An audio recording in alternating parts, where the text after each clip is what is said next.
Hello, everyone. I am Stacy Maag, and I am here with Lydia Ozuna.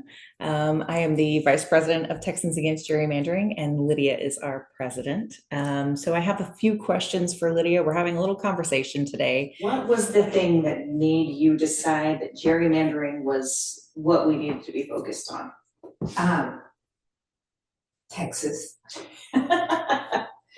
Seriously though, in our country right now, there's a lot of conversation about democracy and fighting to save our democracy. Mhm. And the other part to that is that in Texas, we are also fighting to save our freedom to give our students the education that they need, the medical care that people need, regardless of what gender they are.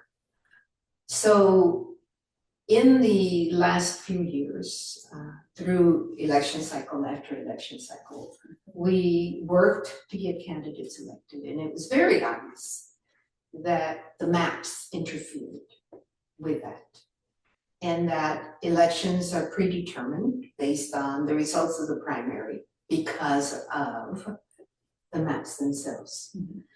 So if we're going to be able to elect the candidates of our choice, the very thing that we need to do is change the maps and the way they are drawn. And that's what brought me. Yeah, Stacy, we went through the redistricting cycle in 2021. Yes. How did you feel at the end of that cycle? The end of that cycle was really frustrating for me because there was a lot of really good testimony given, a lot of great input from the citizens of Texas. I myself testified with the Senate redistricting committee as well as the House redistricting committee. And I felt like at the end of it, it was very defeating. They had not listened to a single bit of input that any of us had when we came forward to testify, to talk to them about the map. So for me, it was disheartening, sort of hard to take, defeating. Yeah. How did you feel about that? Well, I was disappointed, but it was also what we had expected. You could have shared that little bit with me that we expected that. Well, we had high hopes. Okay, yes. Okay.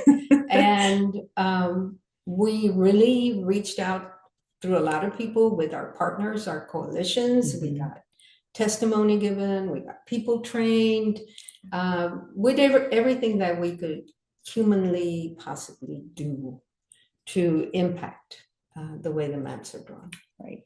And for me, that disappointment turns into, well, what do we do about it? Mhm. And analyzing what did we do well and what did we not do or as well or fail to do. Yeah. And I tell you, one of the things that we did not do as well is reach as many people as we possibly could. And by that, I mean, it's easy to reach people who are already politically engaged, but I realize that we also need to reach people who are not used to being politically engaged. Right. And help them to see. Because the everyday things that happen in our local governments affect all of us more than anything national. So of course, yeah. And also people are busy with their daily lives. They're raising families, they're working hard, they're taking their kids to extracurricular activities, and they don't have the type of time that a retired person like me has to look into all of these things. So that was one thing. The second thing was realizing that we needed to really change the system. And we know that that means a constitutional amendment, and that it was time to start to get serious about doing that. Yeah. In the meantime, to reach more people, what was it that we did, Stacy? Yeah, we wrote a play last year, had it performed by a group of high school students down in Fort Bend County. It was amazing. really able to help people see what that process looks like. Yeah, very, very exciting. What the process looks like, why we need a constitutional amendment, and how we should go about getting there. So, and the response that we got was absolutely awesome from the 125 plus people that attended, mainly parents and friends of our group. And we learned that one of the things they were interested in was how to pass a constitutional amendment once they realized what was going on, and that they were interested also in helping us do that. yes. So we spent this year doing what?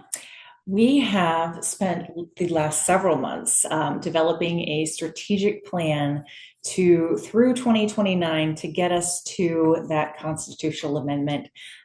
We involved community members and people we knew, anybody who we thought might be interested in helping us get to that point and share their input. We invited them to help us out.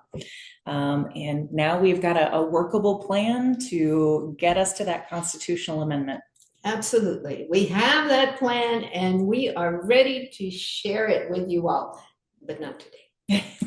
Today, we wanted to get you interested in our plan and looking forward to our plan. And I'm hoping we're doing that, right? And to invite you to watch your email boxes or your text messages or our Facebook page. Right. Yep. And Facebook group, because we will be announcing our beginning meeting later this month, so that you can come and find out how you want to become involved, because we have opportunities for everybody at very varying levels. Yes. Engagement. At every level, we need help. And, if it's going to be an hour a month or, you want to work on it 30 hours a week, that'd be great too. Yeah, that would be awesome. So we wanted to share a little video from one of our community members who was able to help us with this strategic planning. So thank you to Nancy for helping us with this little video to explain her experience in being involved in helping with that plan. And thank you to all for watching this video, and we hope we'll see you soon at our next meeting. The experience like for you being involved in the TAG strategic planning process? I was very interested in the fact that there's a logical step into developing the program and the consequences for what will happen and how we are going to implement it. We did such things as the power mapping. Never heard of that before. How to communicate with other groups and what groups to communicate with. Again, not just within our own area, but statewide. And that's encouraging because I think a lot of people will participate with it once they realize exactly how important this is. And then we could do that through both personal encounters as well as virtual. And I think that's important because we can reach such a variety of people. And then measurement. That was again something I had not considered, and metrics are an important role in making certain that we're accomplishing the goals, and then that we're also being able to measure how well certain items are and more effective than others, and how to encourage others to follow those metrics. How did this process make you feel about the future of TAG? I'm very optimistic about it because I feel like that they have addressed the problem with gerrymandering, that TAG has found out that the best way to get rid of gerrymandering basically is to have an independent citizens redistricting commission, which can only be established through a constitutional amendment. And so we're going to have to really convince a wide range of people, both parties included, and we're going to have, so this is a matter of rethinking exactly how you're going to approach these groups individually, and then it also presents challenges to do so.